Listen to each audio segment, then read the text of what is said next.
महाराष्ट्र पंचायत चुनाव में बीजेपी फिर नंबर 1, दूसरे स्थान पर अजीत दादा की एनसीपी। अन्य दलों के ऐसे रहे नतीजे। महाराष्ट्र ग्राम पंचायत चुनाव 2023 के नतीजे आ चुके हैं।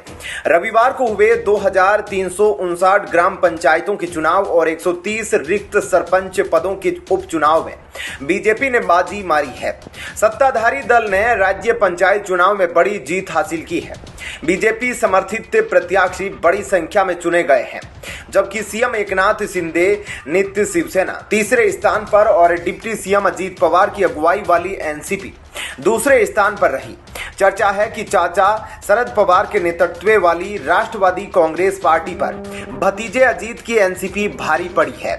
महाराष्ट्र में एनसीपी में हुई टूट और मराठा आरक्षण आंदोलन की पृष्ठभूमि पर हुए ग्राम पंचायत चुनाव में सरकार के शामिल तीनों दलों ने शानदार प्रदर्शन किया है। बीजेपी सबसे बड़ी पार्टी बनकर उभरी है, वहीं ठाकरे और शरद पवार गुट को बड़ा झटका लगा है, जबकि कांग्रेस चौथे स्थान पर रही। चुनाव परिणाम में एनडीए को 852 और महाविकास अघाड़ी को 569 सीटों पर जीत मिली। 419 सीटों पर निर्दलीय उम्मीदवार चुनाव में सफल हुए। 2359 ग्राम पंचायत की सीटों के लिए रविवार को हुए मतदान के बाद आए नतीजों ने बीजेपी को फिर से एक बार राज्य में नंबर 1 पार्टी बना दिया। केवल बीजेपी ही नहीं, एनडीए गठबंधन का भी चुनाव में शानदार प्रदर्शन देखने को मिल रहा है। चुनाव इस लिहाज से भी महत्वपूर्ण है क्योंकि एनसीपी में हुई बगावत और मराठा आरक्षण आंदोलन राज्य में तूल पकड़ रहा था।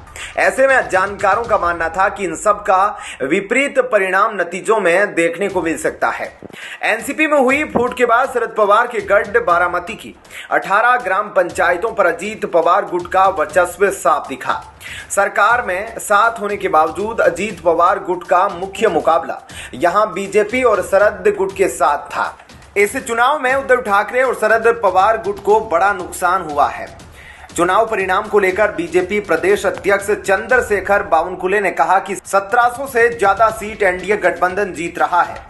इसका मतलब साफ है, एकनाथ शिंदे, देवेंद्र फडणवीस और अजीत पवार की सरकार के साथ महाराष्ट्र की ग्रामीण जनता है। यह नतीजे साफ दिखाते हैं। नाना पटोले के भंडारा में भी बीजेपी ने झंडे गाड़े हैं। महाराष्ट्र कांग्रेस के अध्यक्ष नाना पटोले ने कहा कि बीजेपी झूठ बोलने वाली पार्टी है। दम है तो सिब्बल पर चुनाव लड़कर दिखाए, दूध का दूध और पानी का पानी हो जाएगा। मालूम हो कि महाराष्ट्र की ग्राम पंचायत चुनाव में नाना पटोले, विजय वडेट्टीवार, चंद्रशेखर बावनकुले, सुधीर मुनगंटीवार, पंकजा मुंडे, हसन मुश्रीफ, नीतीश राणे आदि नेताओं की प्रतिष्ठा दांव पर लगी है। ध्यान देने वाली बात यह है कि ग्राम पंचायत का चुनाव पार्टी चिन्हों पर नहीं लड़ा जाता, लेकिन अलग अलग पार्टियों के नेताओं के समर्थन से उम्मीदवार चुनावी मैदान में उतरते हैं। ऐसे में क्या कहना है आपका इस खबर पर, जरूर बताएं। जय हिंद, जय भारत।